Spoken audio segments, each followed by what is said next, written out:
Don't skip this. Seriously, something important is waiting for you here. Welcome to the channel. Chosen one, listen to me carefully. What I am about to share is not for everyone. This message is urgent and it is sacred. If you are not walking the divine path, if you are not truly seeking God, this is not for you. Only those who are chosen, only those whose spirit resonates with God's voice will feel compelled to stay. If you are still here, it is not an accident. This message has reached you at the exact moment your soul needed it. Not early, not late, perfectly timed by God. There is a moment in every chosen one's life when God says, enough struggling, enough resisting. This is that moment. Chosen one, it is now or never. You have reached the point where you must finally give in, not to weakness, but to God's will. What you have been holding back, what you have been fighting internally, can no longer be delayed. If you stay with me until the end, you will understand why everything you went through was necessary, and why peace has been feeling just out of reach until now. This message will change how you see your struggle, your faith, and yourself. Before we continue, chosen ones, take a moment to like this video, subscribe to the channel if you haven't already, tap the bell icon so you never miss a divine message, and share this with other chosen ones who need this word today. And comment 777 in the comments to declare that you are aligned, ready, and willing to follow God's direction. Now breathe. Let's begin.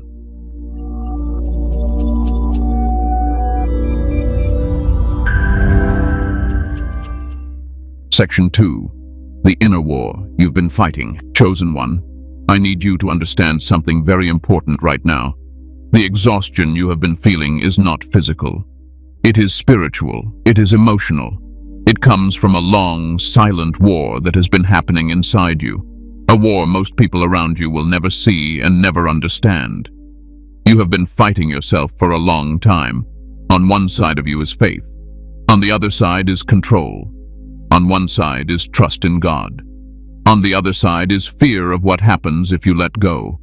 And every single day, you wake up trying to balance both. You pray, but you still worry. You believe, but you still try to manage every outcome. You surrender with your words, but your heart keeps holding on tightly. That inner tension is what has been draining you. Chosen ones are wired differently. You feel things deeper. You think further ahead. You sense when something is shifting spiritually, even if nothing has changed physically yet. And because of that, you carry a weight that others don't. You feel responsible. Responsible to make the right move. Responsible not to mess up what God has promised. Responsible to stay strong even when you are tired. So you push yourself. You tell yourself to hold on a little longer. To endure a little more, to stay patient just a bit further. And while endurance is powerful, there comes a moment when endurance turns into resistance. Not resistance against God, but resistance against rest. Resistance against release. Resistance against trusting that God can handle what you no longer can. You didn't notice when the shift happened. It was subtle. At first, you were just being careful. Then you were being cautious. Then you were being protective. And before you knew it, you were trying to control things that were never meant to be carried by you in the first place. This is the inner war. You trust God, but you don't trust the unknown. You believe in His plan, but you fear the timing. You know He is faithful, but you still feel the need to guard yourself. And that contradiction creates mental noise. It creates spiritual tension. It keeps your nervous system alert even when there is no immediate danger. That's why you feel tired even after resting. That's why silence sometimes feels heavy instead of peaceful. That's why your mind keeps replaying scenarios you already prayed about. Let me tell you something gently, but clearly. God never asked you to fight yourself. The struggle you've been calling faith is actually the result of trying to stand in two positions at once. One foot in surrender, one foot in self-protection. And that position is not sustainable. It creates anxiety. It creates overthinking. It creates that quiet heaviness in your chest that you can't quite explain to anyone else. You've been trying to be strong for too long. Strength does not always mean holding on. Sometimes strength means loosening your grip. Sometimes strength means admitting that you have reached the end of what you can manage on your own. And chosen one, that is not failure. That is awareness. Think about this. Why do you think the battle feels so intense right now? Why does it feel like something is coming to a head? Why does it feel like you can't keep going the same way anymore? Because your soul knows something your mind has been resisting. Your soul knows that this season cannot be carried with force. It requires trust. And trust feels dangerous when you've been the one holding everything together for so long. You've learned how to survive by staying alert, by staying prepared, by staying guarded. And God is now asking you to live, not survive. That shift feels uncomfortable. Letting go feels like stepping into air when you're used to solid ground. Your mind asks, what if I fall? What if I lose something? What if I misunderstand God? What if I give in too soon? Those questions are not signs of weak faith. They are signs of a heart that cares deeply. But they are also signs that you have been carrying the weight of outcomes that were never yours to control. Chosen one, listen carefully. The inner war you've been fighting is not because you are disobedient. It is because you are at a transition point. A point where the old way of coping no longer works, but the new way hasn't fully settled in yet. This is the space between holding on and fully trusting. And that space is uncomfortable for everyone God calls deeper. You've been asking God for peace, but peace cannot enter where control still dominates. Peace is not something God adds on top of anxiety. Peace replaces anxiety when surrender is complete. That doesn't mean you stop caring, it means you stop carrying. There is a difference. Caring says, God, this matters to me. Carrying says, God, I'll handle it myself just in case you don't. And I know you don't mean it that way. I know your intentions are pure, but intention doesn't remove the burden. Only surrender does. This inner war has shown up as restlessness, as impatience with yourself, as moments where you feel disconnected from joy, even though nothing is technically wrong. It shows up when you feel like you're doing everything right, yet something still feels off. That's because alignment is not about effort. It's about agreement. Agreement between your faith and your actions. Agreement between your prayers and your posture. Agreement between what you say you believe and how tightly you hold on. God is not disappointed in you. He is not angry with you. He is not waiting to punish you for hesitating. He sees your heart. He sees how much you've tried. He sees how much you've endured quietly. But he also sees that you're tired. And that tiredness is not meant to be fixed by trying harder. It is meant to be healed by giving in. Not giving up. Giving in. Giving in to rest. Giving in to trust. Giving in to the truth that God does not need your anxiety to accomplish His will. This inner war is the signal, not of failure, but of readiness. A signal that you are standing at the edge of a new way of living with God. A way that is lighter. A way that is quieter. A way that doesn't require constant self-defense. You are not breaking down, you are loosening, and that is exactly where God begins to move. Stay with me, because now we need to talk about why God has been asking you, again and again, to finally give in. Section 3. Why God has been asking you to give in. Chosen one, this is where many people misunderstand God. They think that when God asks them to give in, He is asking them to lose something. They hear surrender and assume weakness. They hear release and imagine loss. But God has never asked His chosen ones to surrender to emptiness. He asks you to surrender to alignment. God has been asking you to give in because you have reached the limit of what human effort can accomplish in this season. Not because you are incapable, but because this next level cannot be accessed through force, intelligence, discipline, or endurance alone. It requires trust that goes beyond logic. You see, there are seasons where God allows effort to work, where strategy matters, where pushing forward produces results. But there are also seasons where effort becomes interference, and that is the season you are in right now. God has been nudging you, quietly at first. A sense of unease when you overthink, a heaviness when you try to force answers, a lack of peace when you plan too far ahead. Those were not signs of confusion. Those were signs of misalignment. You have been doing good things, but not always God's way. And that distinction matters. God is not asking you to stop caring about your future. He is asking you to stop micromanaging it. There is a difference. Caring keeps your heart engaged. Micromanaging keeps your spirit tense. God wants your heart open, not clenched. The reason surrender feels so hard for you is because you have learned to associate safety with control. Somewhere along the way, you realized that being alert kept you from being disappointed. Being prepared kept you from being hurt. Being in charge kept things from falling apart. And those coping mechanisms helped you survive earlier seasons. But survival is not the same as spiritual abundance. What once protected you is now restricting you. God has been asking you to give in because He can no longer move freely in the areas you insist on guarding. Not because He is limited, but because He honors free will. God does not wrestle control away from His children. He waits for permission. And permission does not come from words alone. It comes from posture. You can pray all day and still resist God if your posture says, "I trust you, but I need backup plans just in case." God hears the prayer, but He responds to the posture. This is why things have felt delayed, not denied. Delayed. God has not been withholding blessings. He has been waiting for space. Space where peace can settle. Space where clarity can land. Space where He does not have to compete with your anxiety. Chosen one, hear me clearly. God is not asking you to give in because you've done something wrong. He is asking you to give in because you've done everything you can. And continuing the same way will only create more exhaustion, not more progress. There comes a moment when faith must move from effort to trust, from striving to resting, from proving to believing. That transition is uncomfortable because it feels passive, but it is actually deeply active on a spiritual level. Giving in does not mean you stop praying. It means you stop panicking.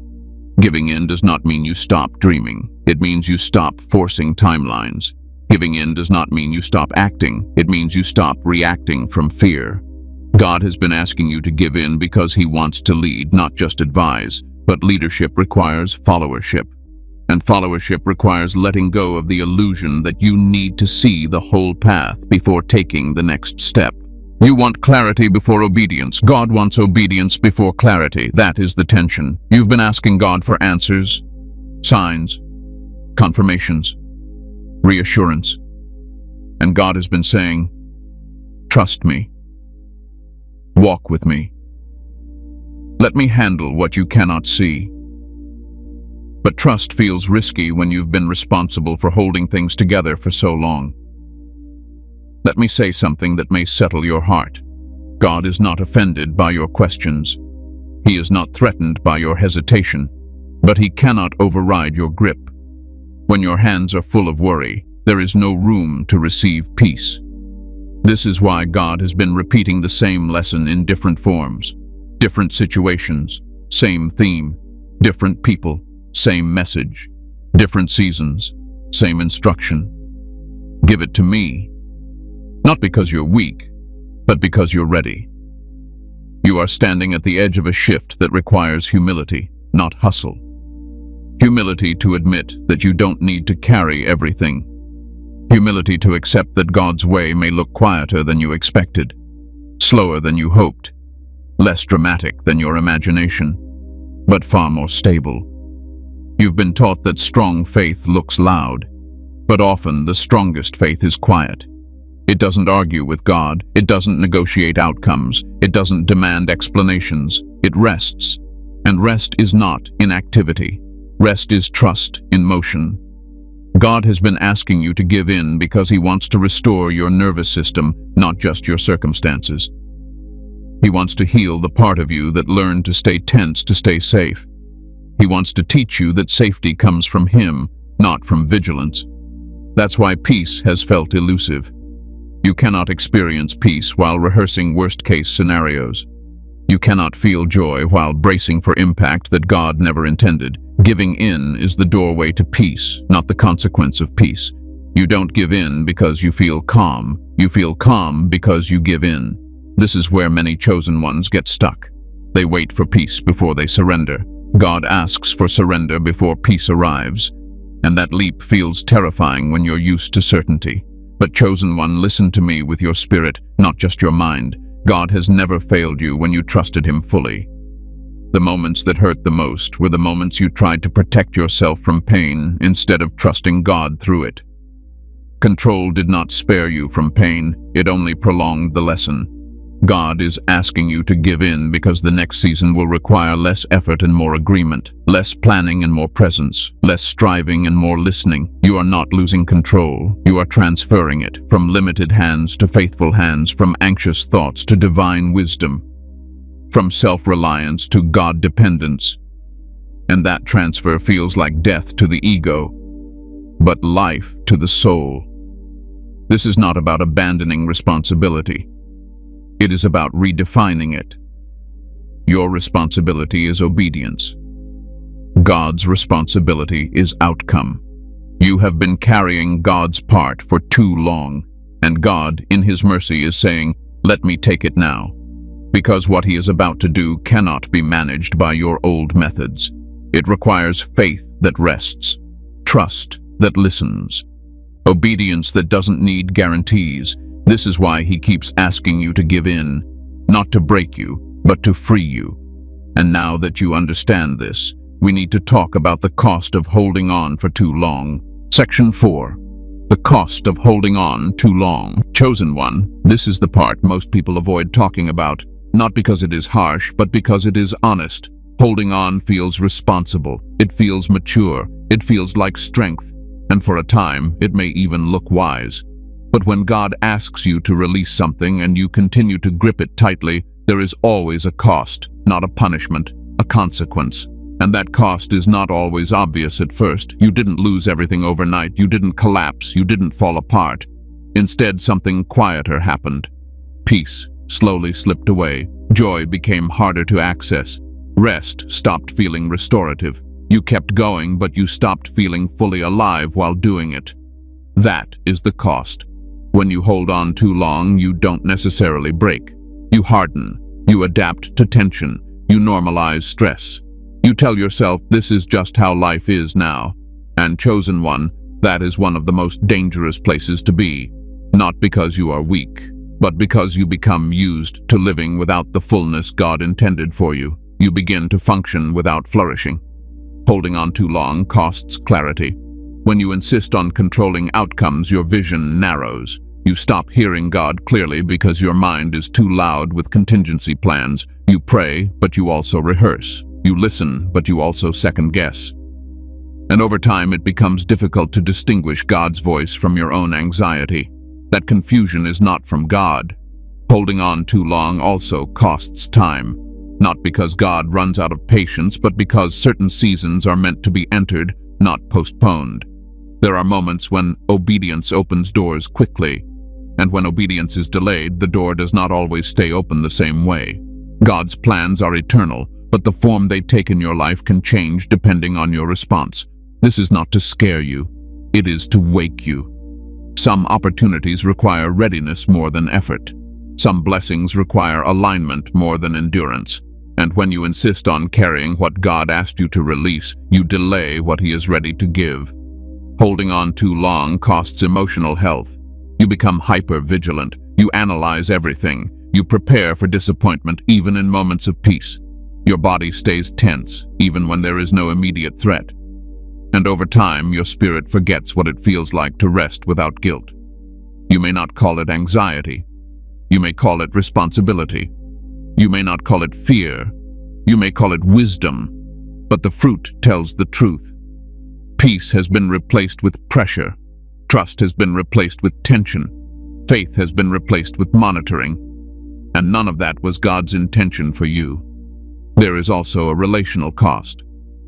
When you hold on too tightly, you become emotionally distant without meaning to. You guard your heart not just from pain, but from connection. You keep people at a safe distance. You listen, but you don't fully lean in. You love, but with conditions. Not because you are cold, but because you are tired. Chosen ones often become isolated, not because they want to be alone, but because carrying too much leaves little energy for intimacy. Holding on too long also costs spiritual sensitivity. When your hands are full, you miss subtle invitations from God. You miss gentle nudges. You miss quiet confirmations. Not because God stopped speaking, but because your grip was too tight to notice. God speaks most clearly in surrendered spaces. Let me say something that may be difficult to hear, but is said with care.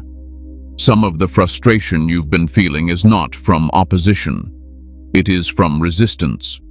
Resistance to letting go of what God has already outgrown in your life. Resistance to stepping into a lighter way of trusting Him. You have been faithful. But faithfulness without surrender eventually turns into self-reliance. And self-reliance, no matter how well-intentioned, always comes with strain. You've been asking God why things feel harder instead of easier, and God has been quietly answering, because you are still carrying what I asked you to place down. This does not make you disobedient, it makes you human. But chosen one, humanity is not your ceiling. Trust is. The longer you hold on, the more tired you become. And the more tired you become, the harder it feels to let go. That is how cycles form. Not cycles of sin, but cycles of strain. And God, in His mercy, interrupts those cycles with moments like this. Moments where everything inside you says, I can't keep doing this the same way. That feeling is not weakness. It is wisdom. There is also a spiritual cost that is rarely spoken about. When you hold on too long, you subtly communicate to yourself that God needs your help to succeed. Again, not consciously, not intentionally, but practically. And over time, that belief erodes confidence in God's sufficiency. You still believe in Him, but you stop fully relying on Him. And reliance is where peace lives. God never designed you to carry divine outcomes. He designed you to carry obedience. When you take on more than your portion, you exhaust yourself and restrict Him, not because He lacks power, but because He honors boundaries. God does not force blessings into clenched hands. Let me be clear.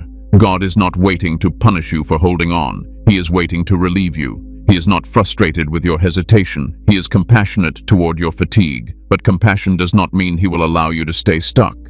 There are moments when God allows discomfort to increase, so that surrender becomes easier than resistance. That is where you are now. The cost of holding on too long is not that you lose God's love. You never will. The cost is that you delay experiencing His peace, His ease, His quiet confidence flowing through you instead of pressure weighing on you.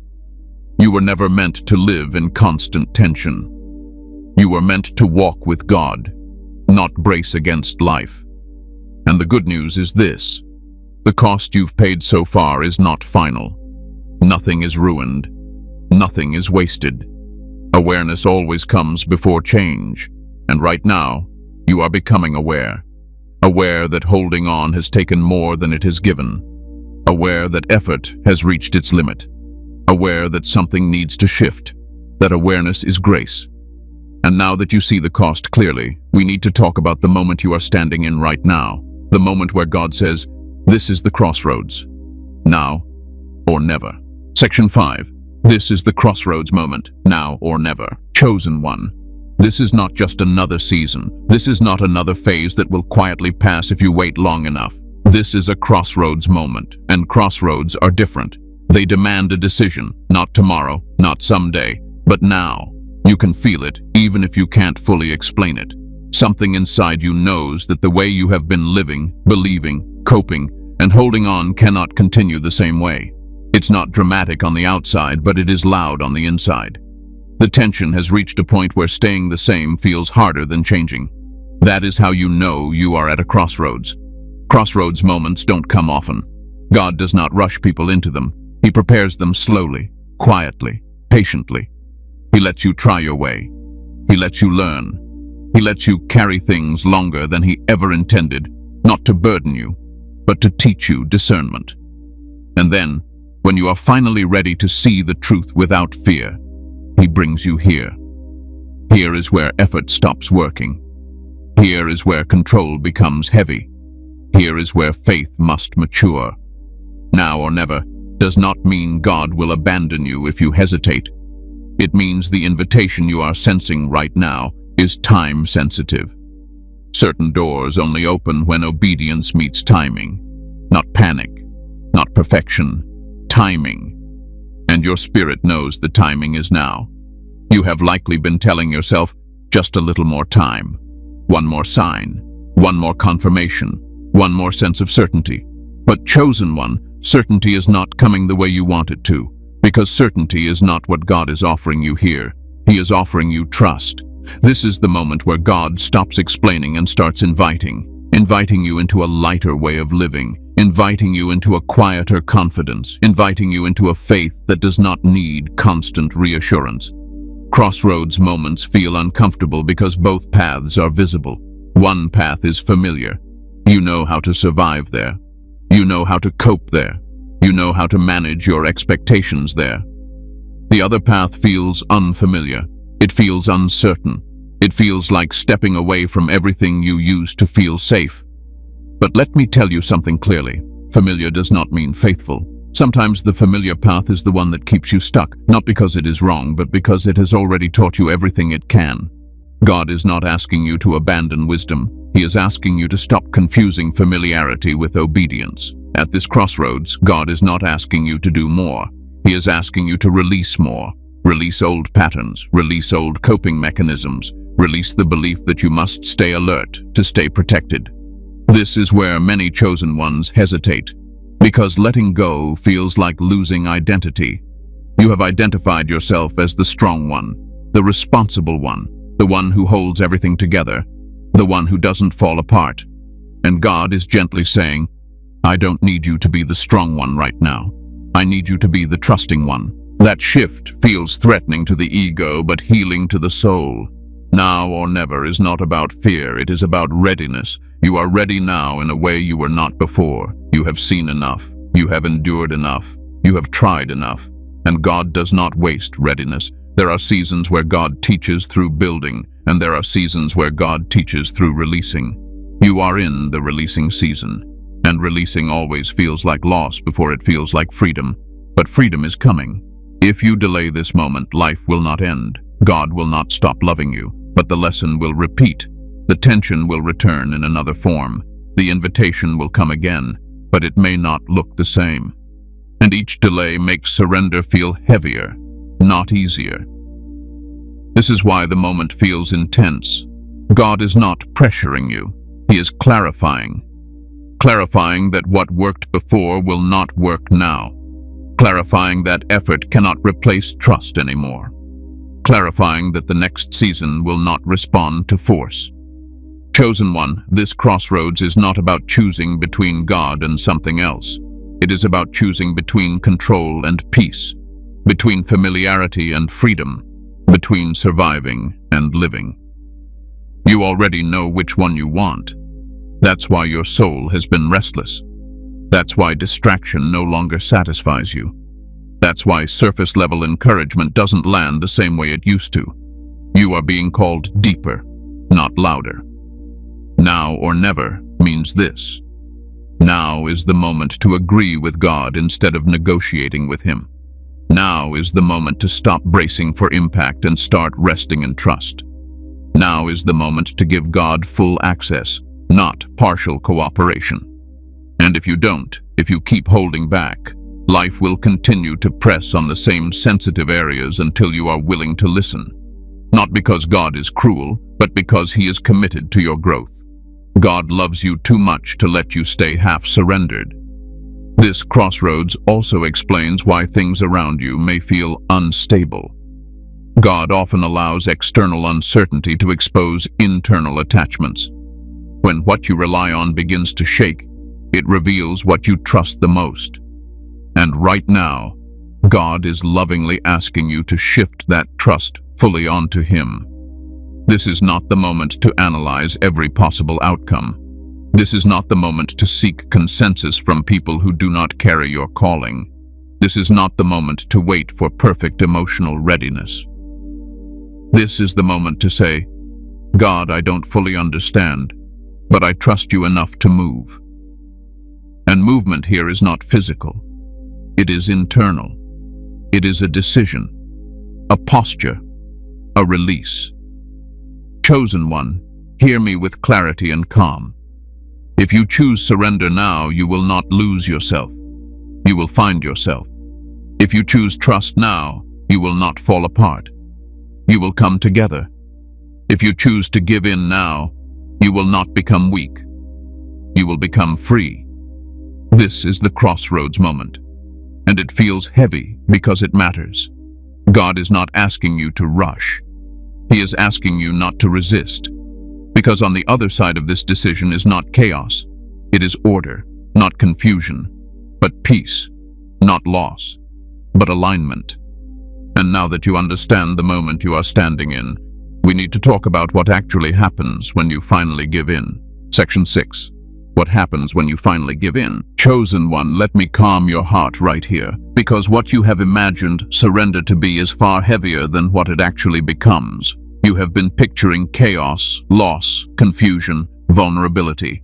But when you finally give in to God, the first thing that happens is not disruption. It is relief. Not loud relief, quiet relief. It arrives subtly, like a deep breath you didn't realize you were holding, like your shoulders dropping without effort, like your mind finally slowing down enough to rest in a single thought instead of racing through 10.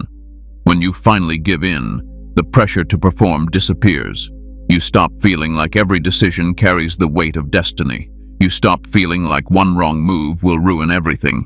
That fear has been exhausting you more than you know.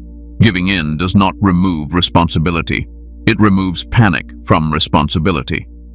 The second thing that happens is clarity, not instant answers, not a detailed roadmap, but a clearer sense of what matters and what doesn't.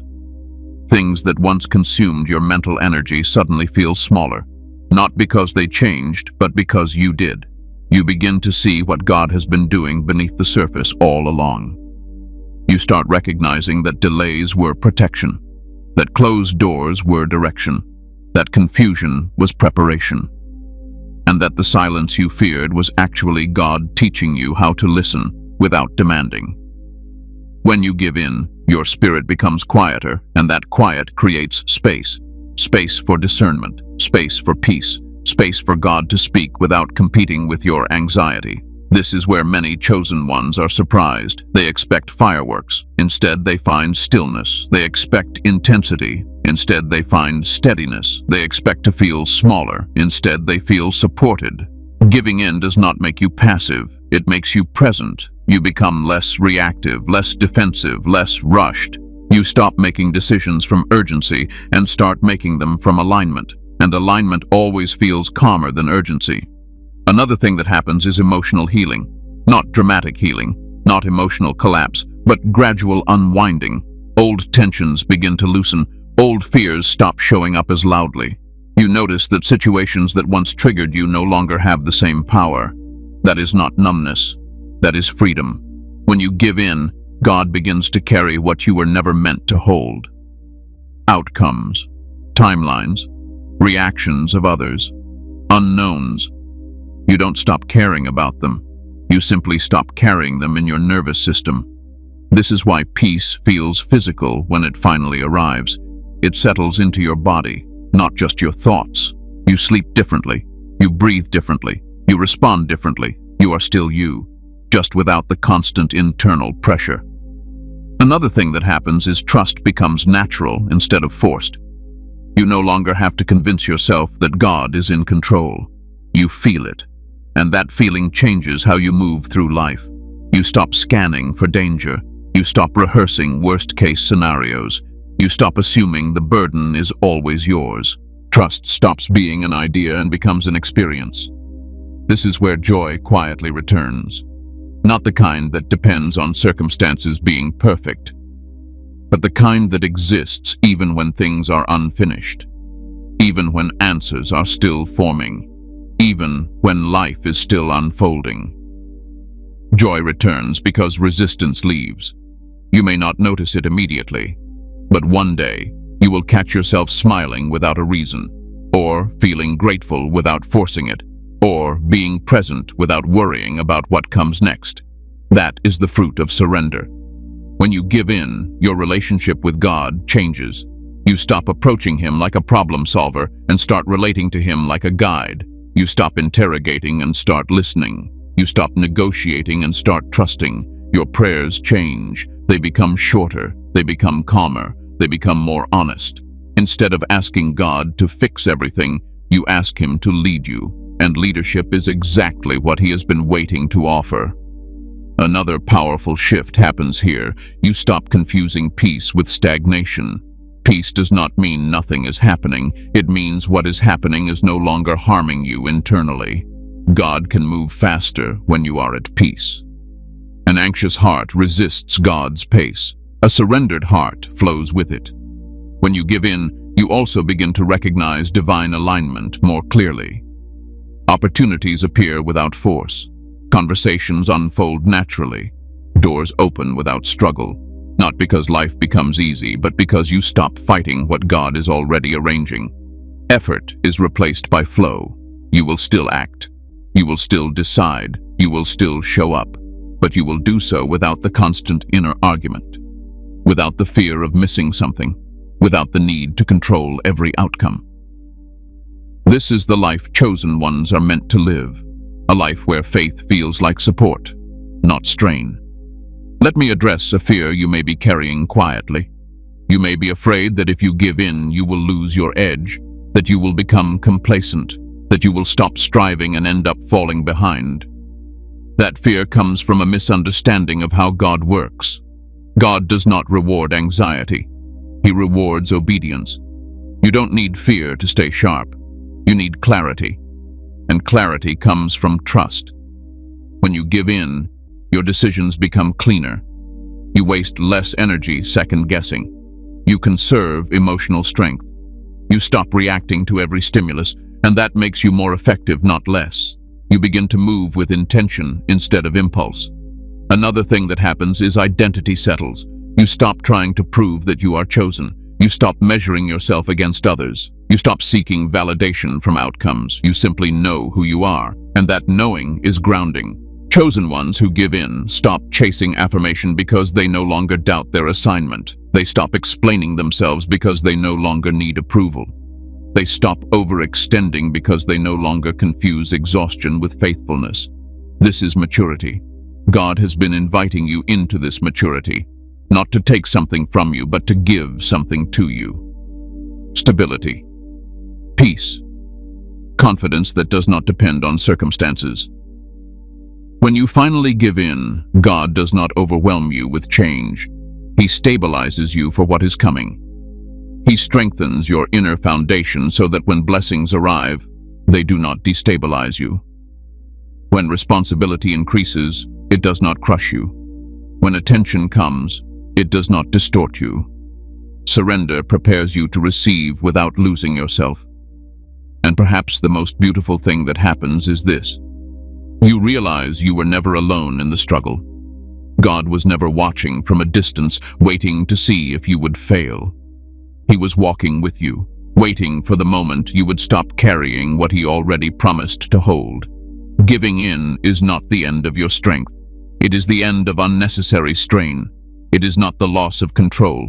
It is the restoration of peace. And now that you understand what happens when you finally give in, the next question becomes important. How do you do this without fear, without confusion, without feeling like you're stepping into the dark? That is what we need to talk about next. Section 7. How to give in without fear. Chosen one. This is where your heart needs gentleness, not pressure. Because many people hear surrender and imagine falling apart. They imagine losing direction. They imagine becoming passive or confused. But giving in to God is not a leap into darkness. It is a step into guidance. Fear comes when you think surrender means abandoning discernment. It does not. Surrender means shifting where your confidence lives. Instead of trusting your ability to anticipate every outcome, you trust God's ability to lead you through each moment as it comes. The first way you give in without fear is by releasing the need to understand everything before you move. You have been conditioned to believe that clarity must come first, that peace must arrive before obedience. But spiritual maturity reverses that order. Obedience creates clarity. Trust creates peace. You don't need the whole picture. You need the next faithful step. Fear often comes from imagining future scenarios that have not happened and may never happen. Giving in begins when you stop projecting yourself into the future and anchor yourself in the present. God does not meet you in imagined outcomes. He meets you in real moments. Ask yourself gently, what is God asking of me right now? Not next year, not 10 steps ahead, but now. Often the answer is simple. Rest. Pause. Stop forcing. Speak honestly. Let go of a timeline. Step away from something that no longer brings peace. Fear loses power when surrender becomes practical instead of abstract. The second way you give in without fear is by trusting God's character more than your emotions. Your emotions are real, but they are not always reliable guides. Fear can feel convincing. Anxiety can sound logical, but neither has authority over your calling.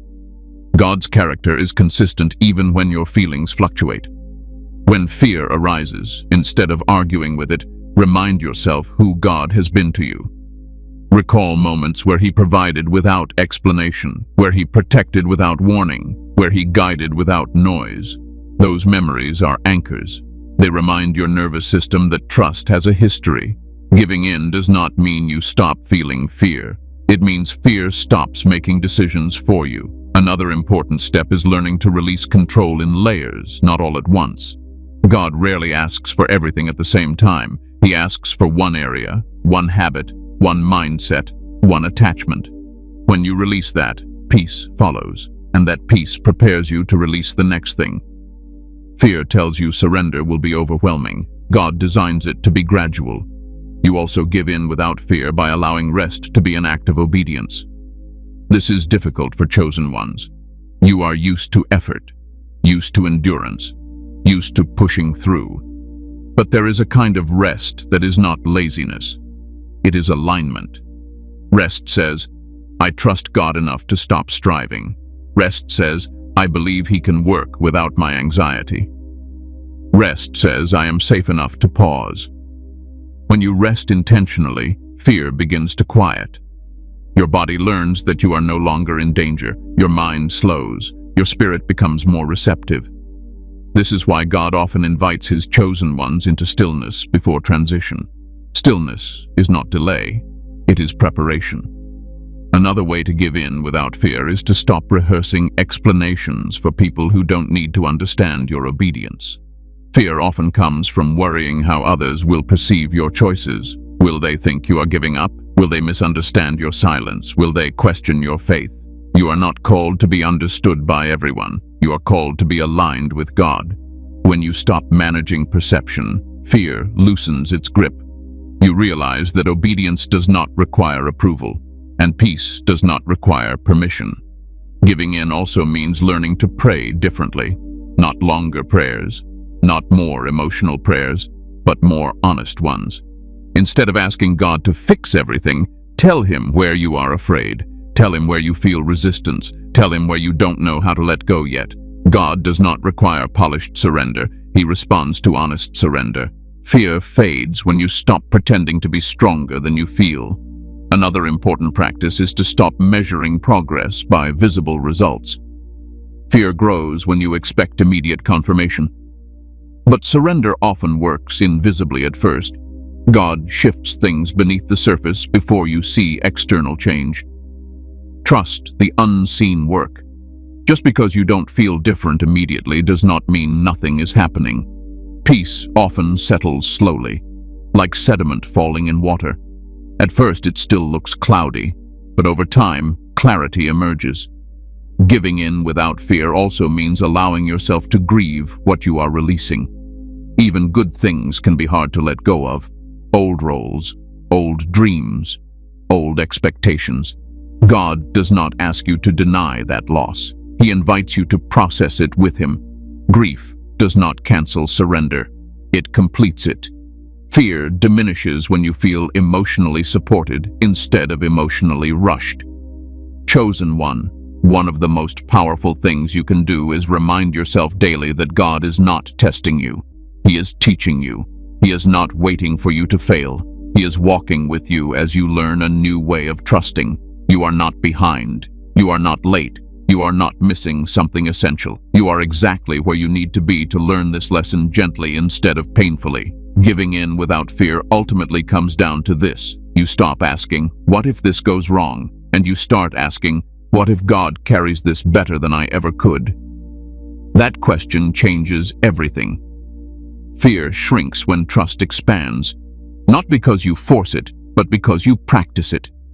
One decision at a time, one release at a time, one breath at a time. You don't need to be brave. You need to be willing. Willing to trust without guarantees. Willing to rest without guilt. Willing to follow without full clarity. And chosen one, willingness is enough for God to work with. Now that you know how to give in without fear, your heart is ready for something important. A final reminder. A closing truth. A piece that settles everything we've talked about. Let's bring this home. Section 8. Conclusion. The peace you've been searching for. Chosen one, let me leave you with this truth and let it settle gently into your spirit. You were never created to live in constant tension. You were never meant to wake up every day bracing yourself for what might go wrong. That weight you've been carrying was never proof of strength. It was simply proof that you cared deeply. And God sees that. But now, it is time to rest. Not because you have failed, not because you are giving up, but because you have reached the point where trust must replace strain. You have done what you could. You have learned what you needed to learn. And now God is inviting you into peace, not as a reward for perfection, but as a gift of alignment. You don't need to fight anymore. You don't need to prove anything anymore. You don't need to hold everything together anymore. Giving in does not make you less. It makes you lighter. It allows God to do what only He can do, while you finally breathe again. This moment reached you at the right time because your soul is ready, even if your mind is still catching up. So as you leave this message, don't rush. Don't overthink. Just rest in the knowing that God is with you, guiding you, steadying you, and carrying what you were never meant to carry alone. Before you go, chosen ones, take a moment to like this video, subscribe to the channel if you haven't already, tap the bell icon so you never miss a message meant for you, and share this with another chosen one who needs peace today. And comment 777 in the comments as a sign that you are aligned, surrendered, and ready to walk forward with God without fear. You are safe, you are guided, and you are exactly where you need to be. Go in peace.